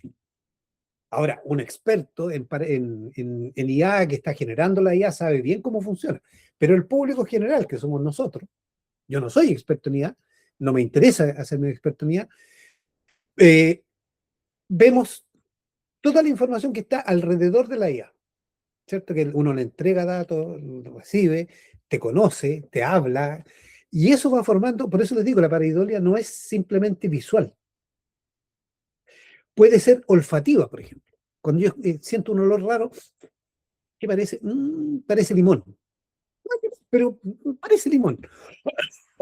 O, como les decía, gente, ruido blanco. La pareidolia funciona como el ruido blanco, ¿no? La IA. Ustedes saben lo que es el ruido blanco. El ruido blanco es cuando uno antiguamente encendía un televisor y salían unos puntitos, un ruido. Hay gente que toma ese ruido, lo graba y empiezan a escucharlo con mucha atención. Escuchan, escuchan, escuchan, hasta que de repente, dentro del ruido blanco, identifican una palabra, una frase, según ellos, y interpretan que esa frase, esa palabra, es un espíritu del más allá que se está tratando de comunicar con nosotros. Eso es una pareidolia auditiva, ¿ya? Entonces, cualquier información que no sea clara, que tenga varias interpretaciones, al final uno la interpreta de la manera que uno va a interpretar. Mira, estudiando, por ejemplo, las teorías científicas, yo he trabajado en astrofísica, tú tienes 10 equipos de trabajo distintos. Le das la misma información a los 10 equipos de trabajo y es posible que tengas 10 respuestas distintas, que la interpreten de manera distinta, porque la pareidolia es la interpretación. Ahora, está lleno de teorías científicas que han sido desechadas, porque parecía que era eso, pero no era. Es una pareidolia científica. También funciona como pareidolia científica. Es raro, pero a lo mejor alguien dice, no, nada que ver. Bueno, pero yo llevo casi 40 años viendo esta cuestión y me doy cuenta cómo funciona. Entonces, la pareidolia es, como les digo, es mucho más que los cinco sentidos. Hay pareidolias visuales, hay pareidolias auditivas. Los sitios arqueológicos se estudian desde el punto de vista también auditivo. Hay una ¿cómo se llama? Arqueología acústica. Uno va a un sitio arqueológico, entra a una caverna y tú empiezas a escuchar voces. Es el agua y va recorriendo la caverna y se empieza a escuchar voces. Y la gente antigua te deja relatos de las voces. Hay una caverna en Rusia que se hizo famosa porque una caverna un hoyo que se hizo muy profundo y que le metieron unos micrófonos y adentro escucharon las voces del infierno. Entonces, es un hoyo, mete un micrófono, se escucha el ruido del agua, del viento, y sé yo, forma un ruido infernal y es la voz del infierno. Entonces, todo lo que no sea estructurado, clarito, te puede llevar a una pareidolia. Como les digo, en el tema de, la, de los campos electromagnéticos, campos muy pequeños, muy imperceptibles, conscientemente. Pero sí el cuerpo los percibe. El cuerpo es una máquina de percibir impresionante. Entonces hay campos magnéticos. Hay un doctor Persinger que se dedicó a explorar. Les ponía unos cascos a la gente, se llama el casco de Dios, incluso venden cascos, y te insertan electrodos en el casco y te generan campos magnéticos. Perdón, pero estoy con alergia. Eh, y la mayoría de la gente o tiene visiones o tiene percepciones de presencia, de fantasma. Entonces, ciertos campos magnéticos te generan ciertas percepciones. Pero la pareidolia funciona en espectro súper amplio. Aquí vimos solamente lo visual en los sitios arqueológicos. Hay mucha gente que dice, llega a un sitio arqueológico y dice, aquí hay una energía especial. ¿Ve? Porque a lo mejor también está súper documentado, gente que en ciertos lugares ve fantasmas o siente fantasmas. Han hecho estudios de infrasonido, sonidos que están bajo el umbral del oído, no se sienten, pero que sí se siente la vibración, el cuerpo siente la vibración, eh, y en esos lugares hay infrasonidos que a la gente le hacen percibir fantasmas. Yo no niego que existan los fantasmas, pero los estudios que se han hecho en lugares específicos y están, ¿cómo se llama?, publicados y publicados en revistas serias, dicen que hay ciertos lugares donde el infrasonido, el ruido ambiente, más la reverberación dentro de la habitación, más, ¿cómo se llama?, cómo funciona estructuralmente la vibración en la estructura, generan percepción que la gente asocia con fantasmas. Porque te incomoda, porque es una cosa rara, y no la siento, no la veo, pero entonces la pareidolia tiene esas componentes que es súper compleja de explicar muchas veces, pero es eso, cualquier cosa que no tenga una explicación así clarita puede generar una pareidolia, porque uno tiene que buscarle una explicación, y a veces da punta y a veces se equivoca.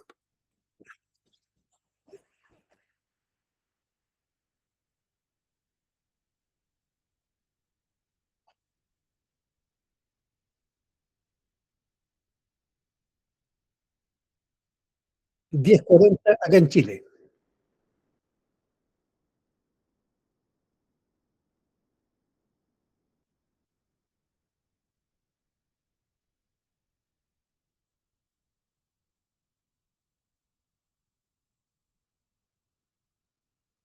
Bueno, está lleno de relatos.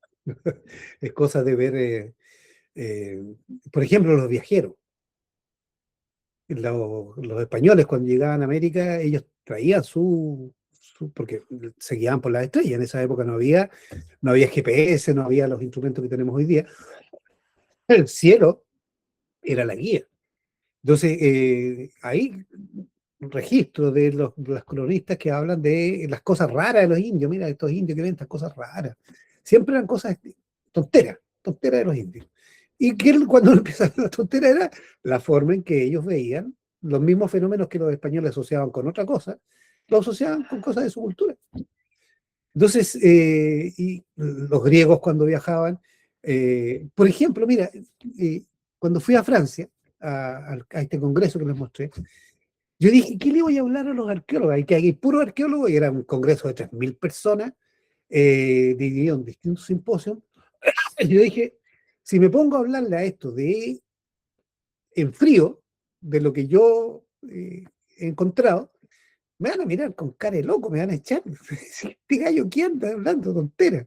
Bueno, ¿qué es lo que hice? Busqué eh, leyendas del lugar donde yo iba a estar. No, yo no conocía, fue en Francia, no conocía nada.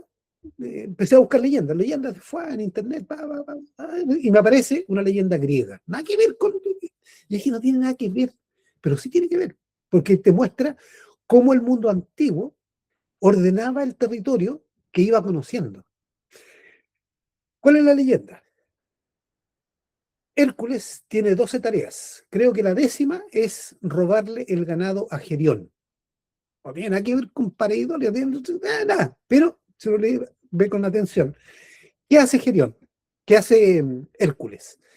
Hércules, que es un ciego, tiene que ir al lugar de Gerión a robarle el ganado. ¿Dónde vivía Gerión? En España, porque esa leyenda está incorporada de las leyendas españolas. Aunque era griega, era el mundo conocido. Las tareas de, de Hércules reúnen leyendas de otros lugares. Entonces, en este caso era de España. Tenía que ir a España, a Gerona. ¿Qué es Gerona? El lugar de Gerión. Eso así se traduce. En Gerona llega Hércules y el Gerión era un dios de muy malas pulgas, lo iba a matar. Sí, ese era el objetivo, que lo matara. Bueno, llega ahí, conoce a una ninfa, Pirene, de nombre Pirene, pasa la noche con ella, se enamoran, pasa la noche con ella, pero al día siguiente le roba el ganado a Gerión y se va, se olvida de la ninfa. Cuando va alejándose, se da vuelta y ve fuego. Dice, oh, Pirene, ahí se dio cuenta que en realidad Gerión, hay distintas leyendas, pero en una de esas Gerión se venga matando y quemando a Pirene. ¿Ya? Pirene es fuego, por lo tanto el fuego asociado a el lugar de Gerión. Pero Pirene también son los Pirineos, porque cuando llega Hércules, encuentra el cuerpo de Pirene, lo extiende en el paisaje y lo cubre con rocas, la sepulta. Esa sepultura, esa Pirene enterrada, son los Pirineos. Es la pareidolia de los Pirineos, que es una extensión enorme, ¿no? Ahí no se ve el cuerpo. Pero dentro de la leyenda, las lágrimas de Pirene formaron las lagunas y los ríos. Los pelos de Pirene se transformaron en los árboles, las plantas, y así, igual que en el caso de China, la misma estructura. Eh, pero además me puse a buscar y dije, qué raro esto del fuego, ¿por qué fuego? Bueno, cerca de eh, Gerona está un lugar que se llama La Garrocha, que es el lugar más sísmico de España. Y la última erupción grande, así enorme, que tiene que haber quedado registrada en la memoria, es hace 10.000 años. Y de ahí bajó, está dormido en esa zona. Entonces, probablemente es una leyenda muy antigua que conocieron los griegos y que le dieron esta connotación. Entonces, ahí tiene Pirineos, Pirene, esta historia que hacen para que la Pirene, que está muerta, qué sé yo, es la apofenia, primero la pareidolia, la apofenia, y después todo esto ocurre en el campo sagrado, que es la historia de Hércules. Entonces, está lleno, es cuestión, agarren la historia y empiezan a mirarla desde este punto de vista. Lleno, los dioses griegos son todos, muchos son pareidolia. Vean, no sé, es que me he encontrado una cantidad de cosas, los cíclopes, ahí están los cíclopes a la vista, es una roca enorme que en la niebla se veían como y una tiene un ojo, no sé, está clarito para mí, por lo menos, por eso le digo, no alcanzamos a publicar tanto de lo que encontramos. Yo ahora estoy más orientado a estudiar el tema, como le digo, la IA, porque es un tema súper extraño, nuevo, emergente, que nos va a ocupar harto tiempo.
Bueno, en Colombia la historia de Bachué son pareidolias, ahí está lleno. Yo estuve un tiempo, estuve en Bachué.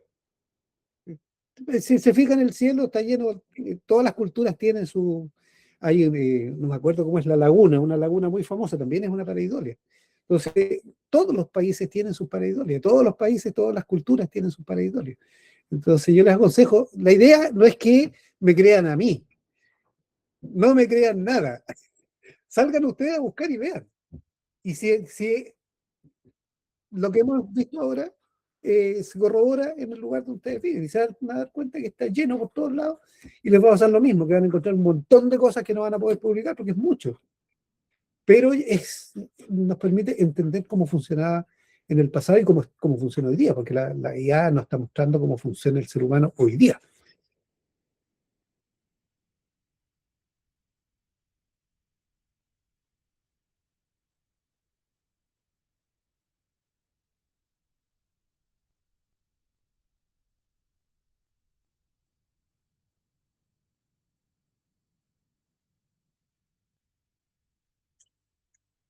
Buenas noches, un abrazo.